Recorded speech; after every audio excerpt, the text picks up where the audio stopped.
జగన్‌తో అసలు నాకు పోలికేంటి, నేను అద్భుతాలు చేశానని చెప్తున్నాడు చంద్రబాబు నాయుడు. అదే వార్తని ఈనాడు హైలైట్ చేసింది. అసలు అతనితో పోల్చుకోవడానికే లేదు అన్నటువంటి పాయింట్‌ని టచ్ చేస్తూ వాళ్ళతో మాకు పోలికేంటి, సంక్షేమ పథకాల అమల్లో వైకాపా ప్రభుత్వానికి తమ ప్రభుత్వానికి పోలికే లేదని ముఖ్యమంత్రి తెలిపారు. గత ప్రభుత్వంతో పోలిస్తే ఎన్టీఆర్ భరోసా కింద 12,370 కోట్లు అదనంగా ఖర్చు చేస్తున్నాం. వాళ్ళు సంవత్సరానికి 21,630 కోట్లు ఖర్చు పెడతాం, మేము 34,000 కోట్లు ఖర్చు పెట్టాం. గుడ్, కరెక్టే. మరి అంతకుముందు ఎంత ఇచ్చారు? 2019కి ముందు అప్పుడు ఇచ్చినటువంటిది చాలా తక్కువ కదా. జగన్ వచ్చాక 20 లక్షల మందికి ఏం పెంచేశాడు పెన్షన్లు, అది జగన్ చెప్పుకున్నాడు. ఇప్పుడు మళ్ళీ జగన్ ఇచ్చిన వాటినే కొనసాగిస్తున్నారు. ఇంకా అందులో కొన్నిటి తగ్గించారు కూడా, బట్ అమౌంట్ పెంచారు 4,000 రూపాయలు, అది క్లియర్. జగన్ 4 ఏళ్లలో 1,000 రూపాయలు పెంచితే మనం ఒక్కసారి 1,000 రూపాయలు పెంచారు, అది క్లియర్, నో డౌట్. అందులో అది బాబు గారికి వర్తిస్తుంది. కానీ సంఖ్యపరంగా చూస్తే 19కి ముందు ఉన్నటువంటి దాంతో పోల్చుకుంటే ఇప్పుడు ఎక్కువ జగన్ ఉన్నప్పుడు ఇచ్చుకొచ్చినటువంటిది.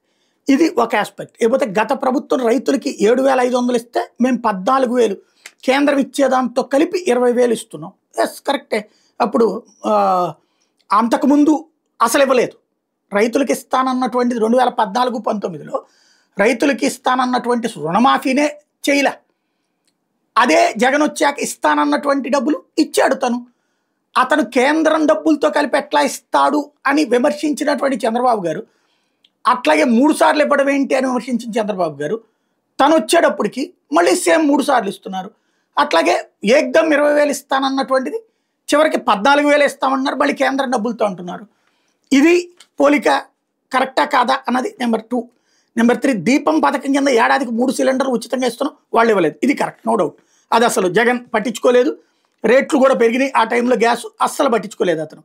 లేకపోతే 1,28,178 మంది మత్స్యకారులకి మేము 259 కోట్లు సాయం అందిస్తే వాళ్ళు 1,09,231 మందికి 109 కోట్లు ఇచ్చారు. వాళ్ళ సంఖ్య అప్పుడు 14,000 అనుకోండి, 15,000 అనుకుంటా, ఇప్పుడు 20,000. ఇది ఖచ్చితంగా చంద్రబాబు గారు జగన్తో పోల్చుకోవాల్సిన అవసరం లేదు, ఎక్కువ ఇచ్చినట్టు. బట్ 19కి ముందు ఎంత ఇచ్చారన్నటువంటిది లెక్క ఎప్పటికప్పుడు అప్డేట్ అవుతుంటాయి. లేకపోతే వాళ్ళు ఉద్యోగులకు సకాలంలో జీతాలు ఇవ్వకుండా ఏడిపించారు, మేము 1వ తేదీనే జీతాలు ఇస్తున్నాం, ఇది కరెక్ట్.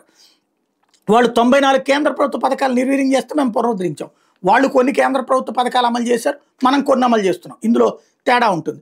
లేకపోతే మేము ఏర్పాటు చేసిన అన్న క్యాంటీన్లు వాళ్ళు రద్దు చేస్తే అధికారంలోకి రాగానే 200 అన్న క్యాంటీన్లు పునరుద్ధరించాం.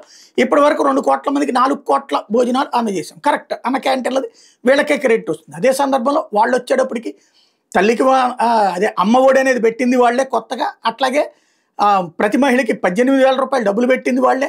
అయ్యే ఉన్నప్పుడు ఇంకా తినడానికి డబ్బులతో పనే ఉంది. ఇప్పుడు రోజుకి 3 పూట 3, 5, 15 రూపాయలు. నెలకు వచ్చేటప్పటికి ఆ లెక్కను చూస్తే ఎంత పడుతుంది? 450 రూపాయలు పడుతుంది, అంతే కదా. 450 రూపాయలు నెలకు పడితే అక్కడ 18,000 చేతికి క్యాషే ఇచ్చారు. అయితే ఇక్కడ మంచి నాణ్యతాయుతమైనటువంటి భోజనం అందిస్తున్నారు, ఇందులో అప్రిషియేట్ చేయాలి, నో డౌట్. అందులో ఇకపోతే 21 ఆలయాల్లో రోజు అన్నప్రసాదం అందజేస్తున్నాం. అంతకుముందు పెట్టేవాళ్ళు చంద్రబాబు గారే పెట్టారు 2014-19 మధ్యలో తిరుమల తరహాలో వివిధ ప్రాంతాలు. అది జగన్ కూడా కొనసాగించాడు.